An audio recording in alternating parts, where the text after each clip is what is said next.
மீனாவுக்கு நான் அந்த 5,00,000 குடுத்துடுறேன். அவளுக்கு நான் கடங்காரியா இருக்கிறதுக்கு விரும்பல." அப்படி சொல்லிட்டு விஜயா வந்துட்டு சொல்லிட்டாங்க. அதுக்கு ஸ்ருதி ஒண்ணு சொன்னாங்க பாருங்க, "ஆன்டி நீங்க ரூ. 2,00,000 வந்துட்டு கேஸ வாபஸ் வாங்குறதுக்கு வாங்குனது தப்பே இல்ல." அப்படி சொன்னோனே எல்லாரும் செம்ம ஷாக்கு.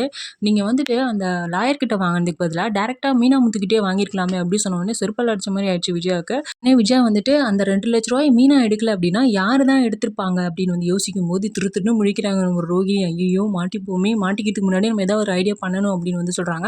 அதுக்கப்புறம் வந்துட்டு ரூம்ல போயிட்டு மனோஜும் ரோஹிணி உட்காந்துருக்கும்போது விஜயா போயிட்டு, "ரோகிணி, ரோகிணி நீ தான் என்ன ஹெல்ப் பண்ணணும்." அப்படின்னு வந்து சொல்றாங்க. மனோஜ் கிட்ட காசு இல்லன்னு சொல்லிட்டாங்க. "ரோகிணி நீ உங்க அப்பாட்ட கேளு." அப்படின்னு வந்து சொல்றாங்க. அவங்களும் வந்துட்டு, "நம்ம பார்க்க முடியாது." அது இதுன்னு ஏதேதோ சமாளிச்சு பார்க்குறாங்க. "நீ கேட்டா குடுப்பாங்க கண்டிப்பா." அப்படி சொல்றாங்க.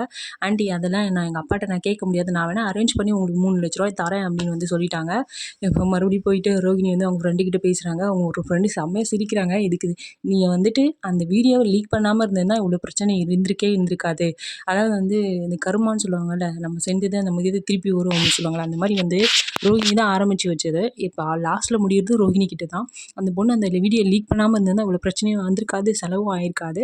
இப்போ வந்துட்டு ரூ. 5,00,000 போய் ரூ. 2,00,000 போயிட்டு இப்ப எல்லாமே வந்துட்டு ரோஹிணி தலையில தான் விடியுது. ஸோ அத நினைச்சு வந்து அவங்க ஃப்ரெண்டு சொல்லும்போது செம்ம டென்ஷனா வராங்க ரோஹிணி.